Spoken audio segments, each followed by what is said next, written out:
가장 많은 암살 시도를 당해서 기네스북에 오른 사람이 있다는 거 알고 계시나요? 그의 죽음을 위해 600번이 넘는 암살을 시도하고 흔히 미인계로 통하는 스파이 수법까지 동원했다고 하는데요. 이런 집념에도 90세까지 천수를 누리다 생을 마감한 남자가 있습니다. 이 남자는 희대의 나쁜 놈으로 통하기도 좋은 놈으로 불리기도 합니다. 오늘 세계의 나쁜 놈들에서는 미국이 가장 죽이고 싶었지만 죽이지 못한 남자, 최고의 혁명가라는 칭송도 최악의 독재자라는 비판도 동시에 받는 이 남성 피델 카스트로에 대해서 이야기해 볼까 합니다.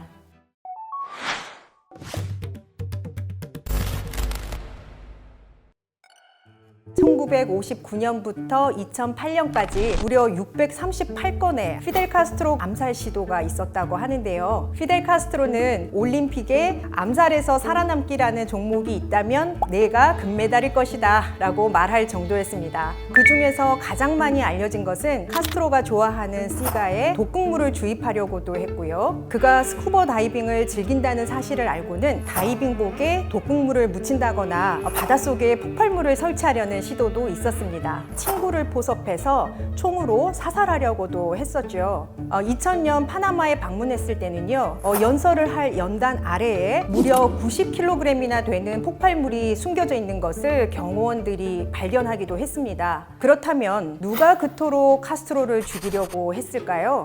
1997년 공개된 CIA 비밀 보고서를 보면은요, 마피아를 포섭해서 카스트로를 청부 살인한다는 계획이 나오는데요. 1975년 미국 의회의 처치위원회가 발표한 보고서에도 CIA에 의한 카스트로 암살 시도 내용이 나옵니다. CIA가 시도한 카스트로 암살 계획에는 정말 기상천외한 방법들이 많았습니다. 가장 드라마틱한 작전은 바로 카스트로의 옛 애인이 동원되었던 것인데요.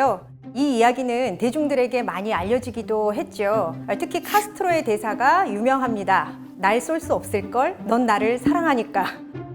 이런 대사를 했다는 이야기가 있어요. 어떤 사건이었냐면 마리타 로렌츠라고 하는 이 여성은 19세의 나이에 카스트로를 만나 동거하며 아이를 가졌다고 해요. 어느 날 우유를 마시고 의식을 잃었는데 깨어나 보니 병원이었고 아이는 없었습니다. 마리타는 이 모든 것이 카스트로가 벌인 일이라고 생각을 하고 원한을 품게 됩니다. 이때 마리타에게 CIA가 접근을 하죠. 마리타는 CIA가 준 독극물을 받아서 다시 카스트로를 만나는데요. 여전히 카스트로를 사랑했던 마리타는 그에게 암살 계획을 털어놓으며 포기를 하는데요. 여러분은 이 이야기가 믿겨지시나요? 그만큼 카스트로에게 매력이 넘쳤던 걸까요? 사실 저도 이 이야기가 믿겨지지 않아서 자료를 좀 찾아봤습니다. 세상에 알려진 638건의 암살 계획 모두가 시도되었던 것은 아니고요. 아이디어 차원에서 끝난 것들도 많습니다. 638건이라는 말은 카스트로의 경호를 담당하던 파비안 에스칼란테 전 쿠바 정보국장의 책 제목이고요. 마리타의 암살 시도 역시 그녀가 쓴 책에 총으로 사살하려고 했다라는 얘기도 나옵니다. 그런데 오히려 카스트로가 대담하게 그 총을 자기 가슴에 겨누면서 그래 쏠 테면 쏴봐라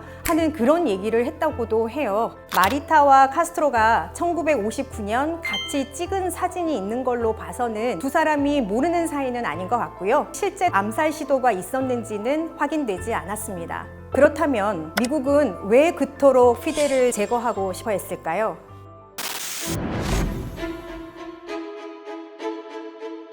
쿠바는 1959년 혁명이 성공한 후에 사회주의 정부를 수립을 하죠. 사실은 1898년 미서전쟁에서 승리한 미국은 스페인 식민지 쿠바에 대한 지배권을 획득합니다. 그리고 미국은 언제든지 군사적 개입을 할 수 있다. 그러니까 사실상의 주권을 박탈하는 조약인 플렛 수정안을 강요했습니다. 결국 쿠바는 명목상으로는 독립국가였지만 1950년대 중반까지도 경제적으로는 미국에 종속되어 있었던 겁니다. 쿠바의 주요 수입원인 담배, 사탕수수 농장과 제조 공장의 절반 이상을 미국인이 소유하고 있었고요. 공공서비스, 신용서비스도 외국인 소유가 많았습니다. 그 중에는 미국 마피아도 있었는데요. 영화 대부 2편에 쿠바 이야기가 나오죠. 쿠바에 진출한 마피아 보스는 쿠바가 왜 마피아에게 지상 낙원인가를 이렇게 설명합니다. 우리의 미래는 쿠바다. FBI가 괴롭히지도 않고 IRS가 세무조사를 하지도 않는다. 그저 바티스타에게 좀 갖다 바치면 만사가 해결이라고 하죠. 바티스타는 혁명이 일어날 당시 쿠바 대통령이었습니다. 미국과 마피아의 힘을 빌려 폭정을 펼치던 바티스타가 미국과 친미 기업의 이해를 철저하게 대변했던 것이죠. 반면 쿠바 국민들은 제대로 먹지도 교육받지도 못할 만큼 삶이 피폐했습니다. 다큐멘터리를 보면은요, 당시에 이제 쿠바 국민들이 월급을 못 받은 지 오래됐다. 오늘도 굶었어요. 며칠 굶었어요. 이런 얘기가 나오거든요. 당시 많은 국민들이 미국인들이 소유하고 있는 그 사탕수수 농장이나 담배 농장에서 일하던 그런 농부들이었어요. 제대로 먹지도 못하고 교육받지도 못하고 뭐 살 곳도 마땅치 않고 이렇게 사는 것이 인간으로서 존엄하게 살 수 없다. 카스트로는 이렇게 판단을 하고요. 1953년 첫 번째 혁명을 일으키는데요. 피델 카스트로의 혁명 목적 첫 번째는 당시에 독재자였던 그리고 늘 미국 편에 섰던 바티스타 정권을 축출하는 것이었고요. 두 번째는 쿠바의 많은 자본이 미국 자본이었기 때문에 미국인들을 몰아내고 쿠바의 자존심을 세우는 새로운 쿠바를 건설하는 것이었습니다. 이상적이었던 그런 사람이어서 그런지 분명히 군사기지를 공격을 했는데 뭐 죽일 목적은 아니었다. 인명피해가 없길 바랬다. 뭐 이런 말도 합니다. 그래서 군사기지를 공격을 하였으나 바로 진압을 당하고 체포가 됩니다. 15년형 받고 복역을 하다가 그리고 나서 사면이 돼서는 이제 멕시코로 망명을 떠나요. 그런데 망명지에서 체게바라를 만났고 어떻게 하면은 다시 한번 혁명을 일으킬 수 있을까 고민을 합니다. 다른 혁명 동지들하고 같이 모였던 카페가 있는데요. 지금도 멕시코 시티에서는 아주 명소로 통하는 그런 곳이 있습니다. 그리고 배를 타고 1956년에 멕시코에서 쿠바의 산티아고라고 하는 도시에 도착을 해서 혁명을 일으키는데요. 처음 쿠바에 도착했을 때 80여 명이다, 뭐 150명 정도 된다, 뭐 이렇게 하는데요. 정부군의 공격으로 살아남은 혁명군은 단 12명 뿐이었다고 해요. 그렇지만 포기하지 않고 혁명군을 모으고 3년을 투쟁한 끝에 1959년 다시 시도한 혁명은 마침내 성공하게 됩니다. 카스트로는 국민들의 대대적인 지지를 받으며 1959년 1월 1일 혁명정부를 수립하기에 이릅니다. 혁명정부는 쿠바 경제 구조를 바꾸기 위해 외국인 농지 소유를 제한하고 외국 자본을 몰수하여 국유화합니다. 미국 자본의 규모가 워낙 크다 보니 미국의 반발이 아주 컸겠죠. 결국 1961년 양국은 국교를 단절하기에 이릅니다.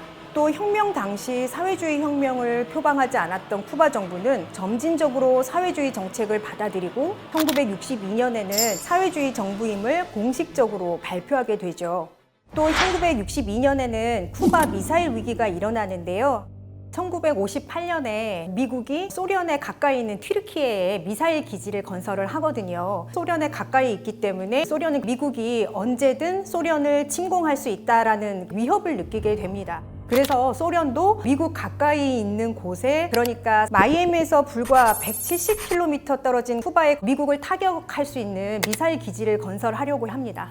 미사일이 이동하고 또 그 미사일 기지를 건설하는 그 모습이 미국의 정찰기에 찍히게 됩니다. 그때 케네디 대통령 때였는데요. 케네디 대통령이 국가안전보장회의를 열었고요. 실제로 전쟁이 임박했다라고 할 정도로 핵전쟁의 위기까지 가기도 했죠. 양국의 적대적 긴장관계가 최고조에 달해 있을 때였습니다. 그러니까 쿠바는 냉전 시기 미국 안보에 위협이 되었을 뿐만 아니라 중남미에 사회주의를 전파할 가능성도 컸습니다. 1959년 쿠바 혁명이 성공하자 미국은 쿠바의 사회주의 정부가 미국과 중남미 안보에 위협이 된다고 본 것이죠. 그래서 미국 정부는 카스트로 정권을 전복하기 위해 암살을 시도했던 겁니다. 쿠바 혁명은 바티스타 정권을 축출하고 인간 존엄성 회복에 목적을 둔 것이었습니다. 토지개혁, 무상교육, 무상의료 정책 등을 펼치면서 기본권 보장에 적극적이었는데요. 예술까지 포함하는 그 모든 수준의 교육을 공공 영역에서 운영하고요. 보건의료 수준도 높습니다. 국민 보건 상태의 측정 지표로 사용되는 영아 사망률도 혁명 이후 크게 개선되었는데요. 세계은행 자료에 의하면 혁명 전 출생아 1000명당 70명에 달하던 영아 사망률은 혁명 후 급격히 줄어서 현재는 OECD 국가 평균보다 낮은 4명을 기록하고 있죠. 그렇다면 피델 카스트로는 혁명을 일으킨 영웅으로만 해석되면 충분할 것 같은데 피델 카스트로는 희대의 나쁜 놈으로 통하기도 좋은 놈으로 불리기도 합니다. 왜 이런 상반되는 두 가지 평가를 받게 된 걸까요?